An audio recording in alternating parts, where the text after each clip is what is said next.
The war footage started with silence.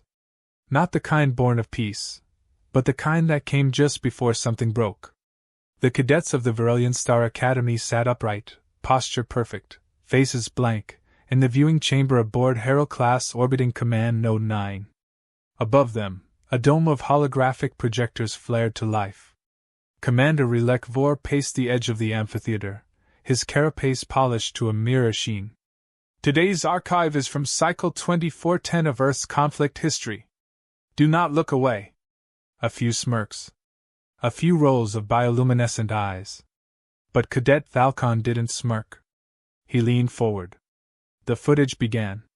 It opened on a street, gray, cracked, smeared with ash. A child stood alone beside a burning tank. Human. No older than 7. Face dirty, unmoved. Behind her, soldiers advanced, boots thundering, shouts raw, bullets cutting the air like invisible razors. It cut again. A trench. Bodies piled. Screams beneath artillery. A man with half a leg drags himself forward just to pass another soldier his last magazine. The footage blurred, then froze. Thalcon's gills flared. That was real? He asked. The projector resumed. Now came the orbital shots. Earth's upper atmosphere glowing like a furnace as kinetic rods shattered capital ships from above. In one scene, a human pilot ejects too late, his craft folding into a fireball as his scream ends mid-transmission. Cadet Eurelis, seated beside Thalcon, whispered, "They didn't even have neuroscreens back then. No pain buffers. Why didn't they surrender?" Thalcon asked quietly. No one answered. Next, Fallujah. Sarajevo. Stalingrad. Chicago. Names the cadets didn't know but would never forget. Then came the turning point. One woman. One rifle. Holding a rooftop against a swarm of enemies. Not for glory. Not for camera. But because behind her was a refugee hospital with no power, no weapons, and no exit. When she fell, she did so still firing. The room went silent again. Commander Vor stepped forward. "You see barbarism. You see chaos. But make no mistake, this is not mindless violence. This is human focus. The kind they channel when their backs are against a wall." Thalcon felt something he had no word for. Not pity. Not fear. Something deeper. The footage closed with a transmission, just audio. Human voice. Male. Calm. "They came thinking we were divided. That we would fold. But Earth has one rule: you do not touch what is ours. If they want war, we'll show them how we bury our dead, and how we never forget."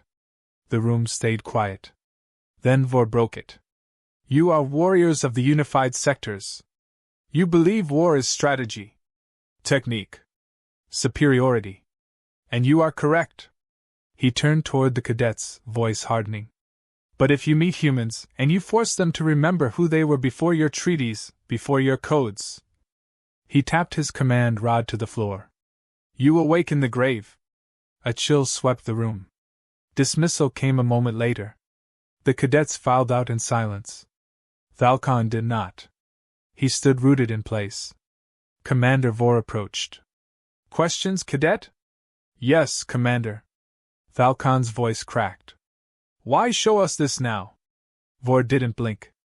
"Because some in the Council believe Earth must be re-evaluated. There is talk of cultural correction. Of discipline. You'll be part of the team stationed on their orbital ring. You must understand what lies beneath their silence." Thalcon looked back at the blank screen. "They are not like us." Vor nodded. "No. They are not. And that's why they survived themselves." Later, in the cadet quarters, Thalcon didn't join the others. He sat alone, head lowered, replaying it in his mind. The child next to the fire. The woman with the rifle.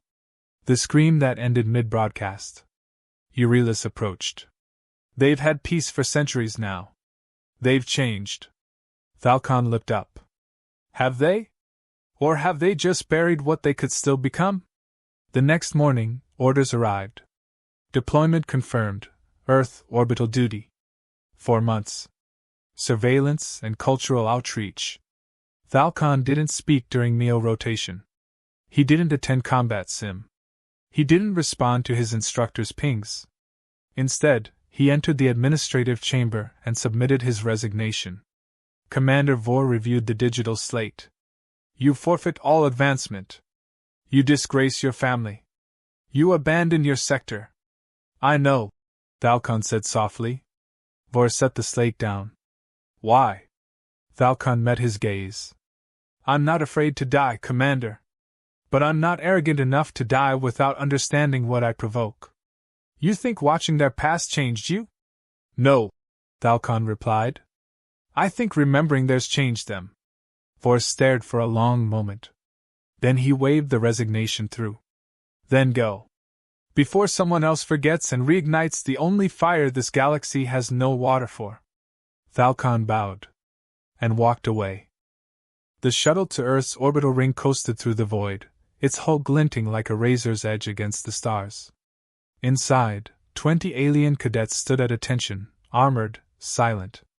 Not a single one acknowledged the empty berth beside them. The one meant for Thalcon. He had walked away from glory. They would not speak his name again. But one among them noticed his absence more than the rest. Cadet Relic Mar, first-ranked, descendant of the Arbiter caste, pride of the Council's outer reach. Where Thalcon saw danger, Mar saw weakness. And weakness, to him, was always contagious. He leaned to the cadet beside him. He blinked, he said coldly. He saw their past and folded. The cadet didn't respond. Mar smiled. I won't blink. Below them, Earth rotated slowly. Blue and gold and scarred. The orbital rings shimmered in synchronized pulses, a machine older than half the cadets' homeworlds. Inside that ring they waited. The humans. But not the ones from the footage. These wore lab coats, trade badges, simple civilian tunics. They greeted the arrivals without weapons or rank. A human liaison extended a hand. Cadet Relic Mar, welcome to Observation Ring 3. I'm Director Hale. We'll begin your cultural brief. I don't need it, Mar said flatly, brushing past him. Director Hale didn't flinch. You will. 3 days passed. The cadets were shown art, music, languages. The Earth Anthem. 100 years of peace-building. Mar yawned through each presentation. It's staged, he said to his commander. This civility. A mask. The commander nodded. Everything is a mask, Cadet. Especially peace. On the 4th day, they toured the Earth Memorial Archive. It was buried beneath the North Pacific segment of the ring, sublevel E7, under layers of steel, memory shielding, and silence. As they entered, Director Hale's voice was even. This archive is locked for Council personnel. You are the first group cleared in 80 years. They stepped into a circular chamber. No lights. No fanfare. Only one terminal. Hale gestured to it. One file each. Choose wisely. Mar stepped forward. The screen blinked once. Dozens of files appeared, each labeled with words he couldn't translate. Earth dialects. One drew his eye, Operation Dustwraith. He selected it. The screen dissolved into a visual log. A desert. An Earth sun bleeding through red clouds.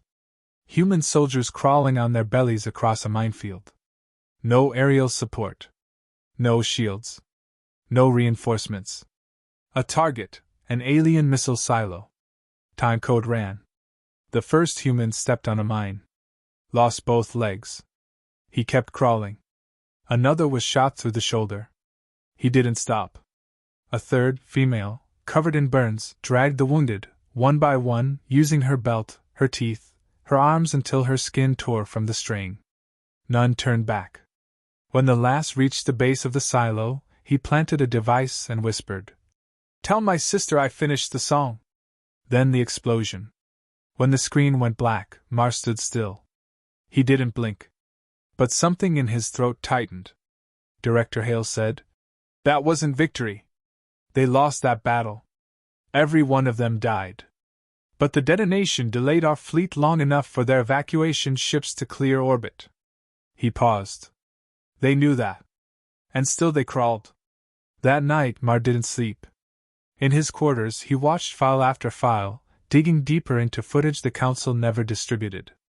Not battles, they were everywhere, but aftermaths. A medic with trembling hands pulling teeth from rubble because they were all that remained of his squad.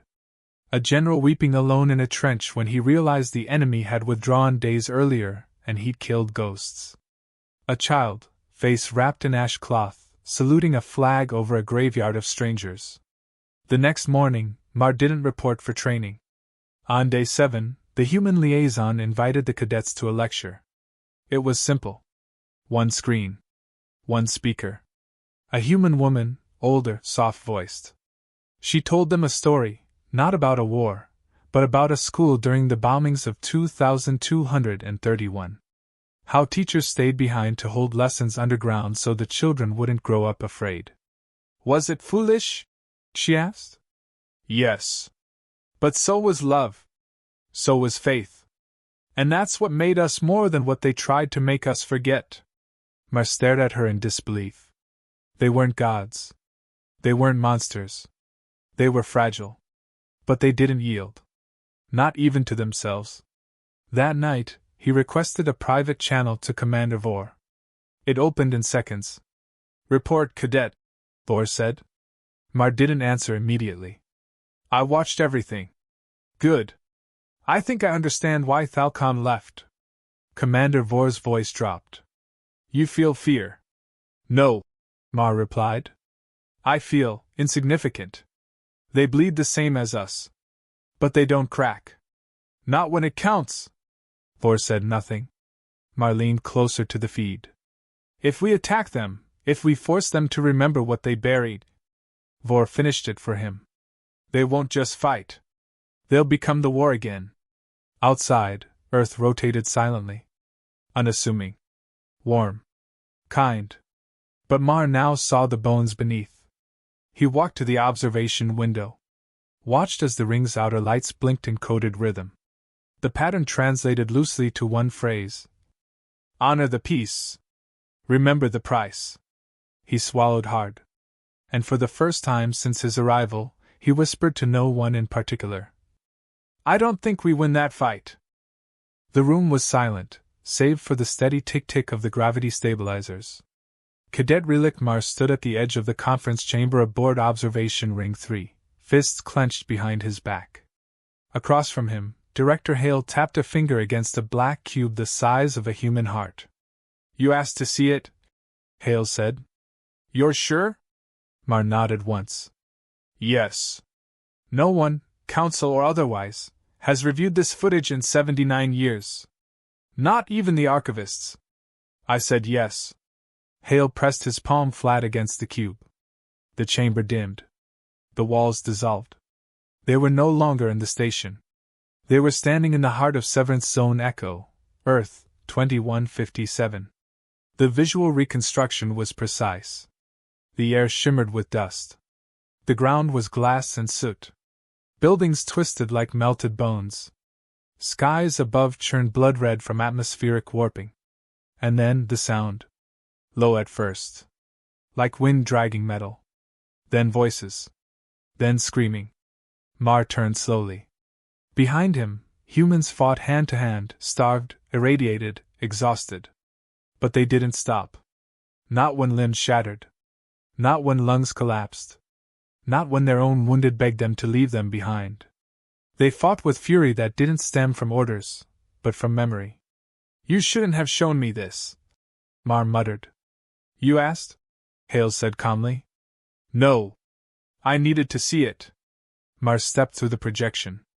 His boots passed through burning wreckage.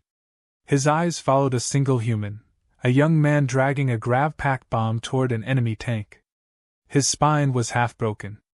His mouth never stopped chanting something over and over. Mar leaned in. What is he saying? Hale's voice turned solemn. Never again. Never again. Never again. The tank exploded. The screen faded. Back in the real chamber, Mar's breath was shallow. Sweat glistened beneath his collar. He didn't speak. He didn't blink. Hale folded his arms. Still eager to serve in the campaign? Mar hesitated. I don't know anymore. You're the first cadet in Council history to ask for this level of clearance, Hale said. Why? Mar's voice dropped. Because I was raised to believe humans were a failed experiment. That they were chaos contained. Dangerous, but predictable. And now? They're none of those things. Meanwhile, aboard the Council warship Vorthen, Admiral HFY Voss received Mar's encrypted transmission. The Admiral's eyes were obsidian and unreadable. He watched the cadets recording twice. Then opened a private line to the War Council. It's begun, he said. He's been compromised. From the shadows, a cold voice replied. Then initiate the fallback protocol. Back on the ring, Mar's access was revoked. Files vanished. Terminals locked him out. His identity chip stopped responding at checkpoints. He didn't panic. He expected this. And he had planned for it. Late that night, he entered the xenopsychology bay. It was unguarded. Earth's trust was as maddening as it was sincere. He activated an internal recorder and began speaking. To any species receiving this. I am Cadet Relic Mar of the Outer Reach. I was sent to understand humanity in preparation for invasion. I now believe there will be no invasion. Only surrender. Ours. He hesitated. Because we do not understand what they buried. Or what happens if they remember. He saved the message. Encrypted it. Buried it in a civilian network node. Then he ran. Security didn't stop him. He wasn't being hunted. Not yet. But Earth wasn't his only concern. The Council would know. And the Council had never allowed a witness to survive a revelation. At 3 o'clock Standard Time, Mar stood on the edge of the civilian transport bay. The ships were unguarded. Old models. Obsolete by Council standards. But humans never threw anything away. He prepped a vessel silently, overriding the access with the brute force protocol he learned from a technician 3 days earlier. Suddenly, a voice behind him. You're not going to make it far. It was Director Hale. Mar didn't look back. I'm not trying to escape. I'm trying to delay. Hale stepped closer. You want them to hear the truth? Yes. Before the Council scrubs it. Hale handed him a small device. You'll need this. Mar took it without question. What is it? Proof. The ship launched 10 minutes later. No sirens. No pursuit. But far above him, beyond Earth's lunar curtain, a signal blinked. And was answered. The Vorthen entered system orbit within hours. Stealth cloaked. Silent. Deadly. Inside, Admiral Voss gave the order without hesitation. Initiate suppression sweep. Wipe the observation ring. No survivors. Burn their archives. He paused. Earth must not remember who they were. But they already had.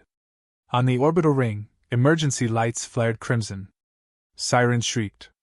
Hale stood calmly in the central command chamber. Evacuate the cadets, he said. His staff moved without question.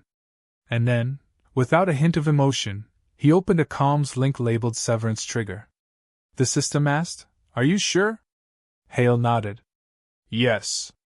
Thousands of miles away, beneath layers of dormant code, Earth's long-forgotten defense matrix came online. Not satellites. Not missiles. Memory. They began broadcasting every war, every surrender, every act of resistance in humanity's darkest hours, across open galactic channels. Footage flowed like fire. Planets trembled.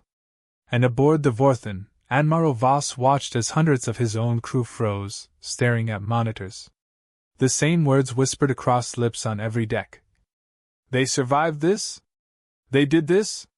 And they still smile? He turned sharply. Shut it down! A voice answered him. Terrified. We can't. Somewhere in deep space, Mars' ship cruised quietly. He watched the streams with wide eyes. Earth hadn't armed itself. It had revealed itself. And for the first time in centuries, it was remembering. The broadcast storm reached the outer moons of Iller Prime in under an hour. By the second, it hit the citadel of the Council. By the third, thousands of species were watching. Not simulations. Not dramatized archives. Real war. Human war. A child screaming over a father's mangled body. A medic dragging wounded through a burning trench. A woman with one arm lifting a rifle with the other. Images from Earth's blood-stained past streamed unfiltered across a sanitized galaxy. The effect was immediate. Some species wept. Others vomited. One ancient race simply shut down its comms and went silent. But no one turned it off. They couldn't. Because behind the horror, there was something worse. Endurance. The kind that broke invaders, not because it fought harder, but because it refused to die. In the core chamber of the Council citadel, 10 elders stood in a circle, holograms flickering like candle flames. "We warned them," one hissed. "Humanity was to be isolated. Archived. They were never gone," another whispered. "Just quiet." Then we silenced them again. A pause. Long, heavy. Until Elder Solis said, "It's too late. Billions have already seen. The truth cannot be unseen." Meanwhile, on the outskirts of Neptune's ghost belt, Relic Mars' stolen vessel drifted through ice fields, cloaked by debris and silence. He'd slept for minutes at a time. The rest was spent watching. Listening. Understanding. Inside the device Hale had given him, Mar had unlocked not just videos, but testimonies. Letters written by soldiers who knew they wouldn't survive. Children recording final messages to parents. Engineers sealing bunkers they'd never leave. Mar's voice cracked as he recorded one last file. "To my people, you trained me to obey. You fed me the lie that humans were relics, feral, extinguished. But I've seen them. I've walked among them. I've witnessed what they did when they had nothing left but each other." He paused. And said what the Council would never forgive. "I resign. From the fleet. From the war. From the lie." He launched the message into the local web, knowing it would be intercepted. He wanted it to be. Back on Earth's observation ring, Director Hale stood at the edge of a hangar, surrounded by surviving cadets. His terminal blinked green, suppression team inbound. They had minutes. He turned to the crew. "If they reach us, they'll erase every frame, every log. Including you." A young technician spoke up. "We can't outrun them." "No," Hale said. "But we don't have to." He handed her a shard of data crystal, glowing blue. "Get this to Mars Archive Vault 7. Doesn't matter how. Just don't stop running." She nodded, tears already forming. Then Hale turned to the central pillar. And entered his final override. "Severance Protocol, last echo." The AI hesitated. "Warning, activating this protocol will destroy the observation ring." Hale smiled. "That's the idea." In orbit, the Council ship Vorthan arrived. Cloak dropped.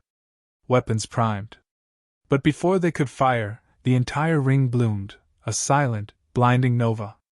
Fragments lit the sky. And then, one last transmission. A single human word. Spoken clearly. By Hale. "Remember."